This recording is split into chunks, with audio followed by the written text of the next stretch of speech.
Assalamualaikum warahmatullahi wabarakatuh. Halo Katris, aku tiap hari mual, sendawa terus, ludah rasanya pahit, badannya lemes.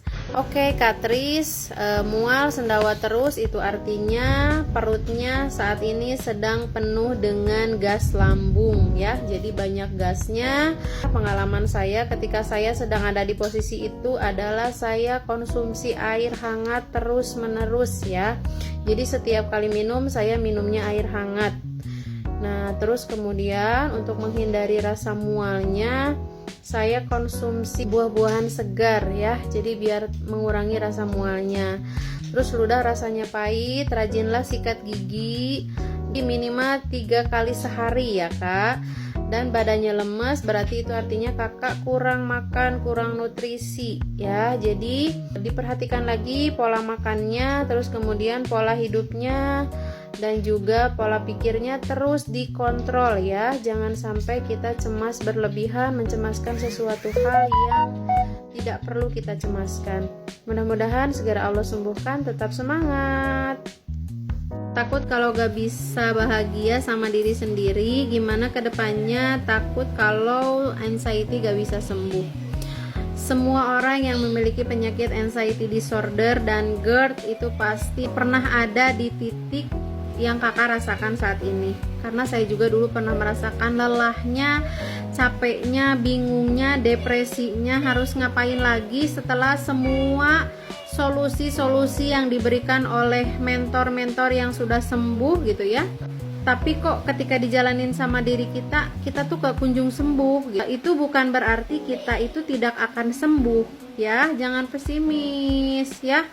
Jadi kalau pesimis, mental kita semakin turun. Nah, kita itu tugasnya hanya menguatkan mental kembali. Bagaimana caranya? Menguatkan lewat afirmasi positif bahwa kita ini pasti sembuh, kita ini pasti sehat kembali. Dan ketika setelah sehat, kita ini akan menjadi jiwa yang baru ya.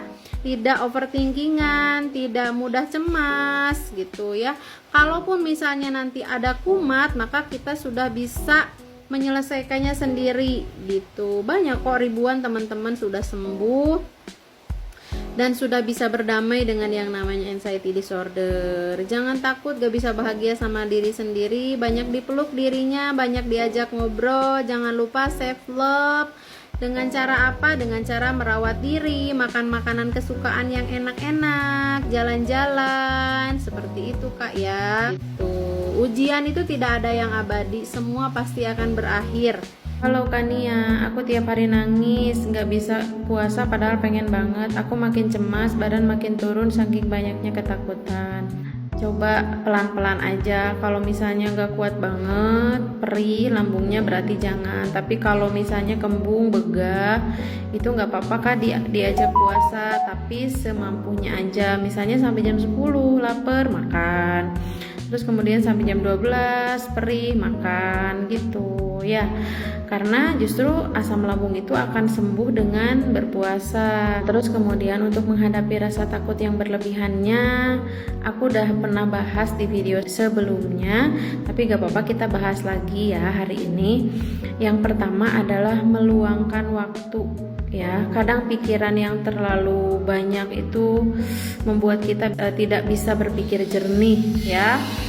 Nah, kalau saya dulu suka jalan-jalan keluar rumah minimal 15 menit tanpa handphone, melihat pemandangan yang jauh, yang hijau-hijau gitu.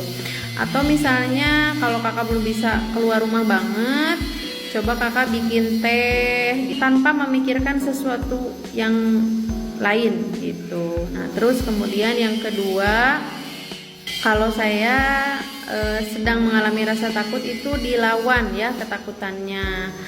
Jadi apapun rasa takut kakak saat ini dilawan. Dulu saya pernah takut banget dengan yang namanya keranda Kak, sama kain kafan. Nah, kata mentor ya, ketika saya ikut seminar dulu, beliau bilang, kamu coba datengin ke masjid-masjid, katanya itu kan suka ada keranda, kamu liatin, kamu tatap.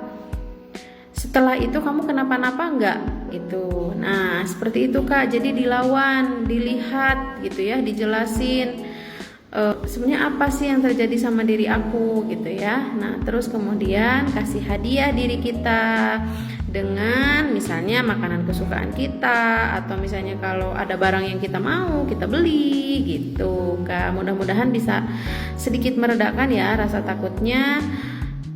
Saya yakin kakak bisa. Bismillah ya. Kakak minta solusinya, ini lagi kambuh bobo siang, bangun malah dada rasanya deg-degan gitu, badannya keleyengan.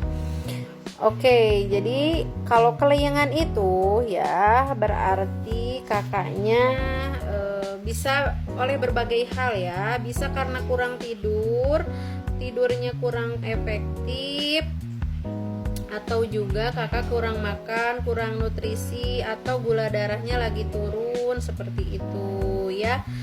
Nah, makanya kita memang harus benar-benar memperhatikan makanan yang masuk ke dalam tubuh kita ya, apalagi sekarang bulan puasa, bagaimana kita bisa mencukupi harian kita agar kita tidak mudah keleyengan, tidak mudah lemas gitu. Maka protein, serat, dan karbonya itu dicukupkan, jangan sampai kurang ya.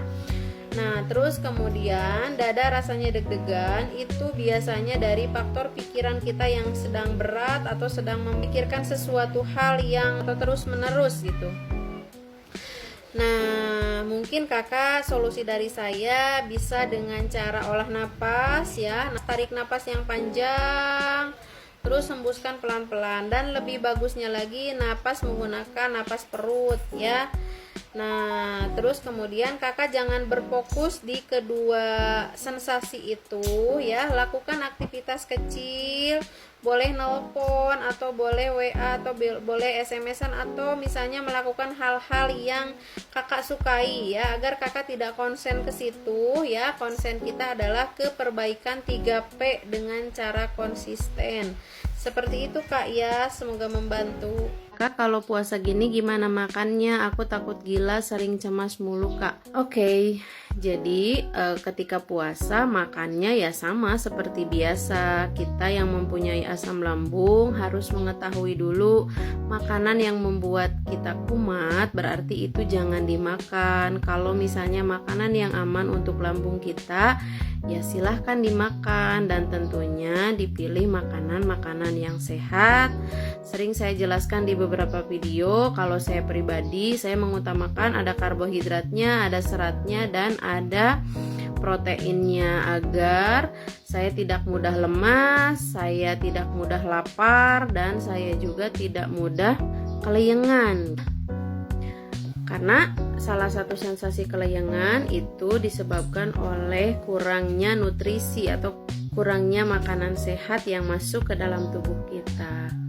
Terus perlu diingat teman-teman ya, bahwa anxiety disorder atau cemas berlebihan itu tidak akan menyebabkan teman-teman menjadi gila ya. Cukup teman-teman kontrol cemasnya. Apa nih yang sekiranya sekarang membuat teman-teman cemas? Nah, berarti apakah itu penting untuk kita cemaskan, atau memang itu hanya ketakutan yang dibuat oleh diri kita sendiri? Jadi dikontrol bab itunya. Kalau misalnya sekiranya gak penting untuk dicemaskan, ya udah gitu. Biarkan cemasnya itu hadir. Nah, jadi tamu sama kita, nanti juga pergi lagi gitu. Tidak usah ditakutkan secara berlebihan, dipikirkan secara berlebihan, di overthinkingkan secara berlebihan. Biasa aja ya gitu. Karena sesungguhnya sesuatu hal yang kita cemaskan itu banyaknya yang tidak terjadi gitu ya. Dan alhamdulillah teman-teman, saya di sini menemani teman-teman pengalaman orang yang pernah sakit GERD dan anxiety disorder, dan saya bisa sembuh total teman-teman. Kalau teman-teman mau tahu informasinya lebih lanjut, lebih lengkap, silahkan kunjungin YouTube saya di Ruang Bahagia.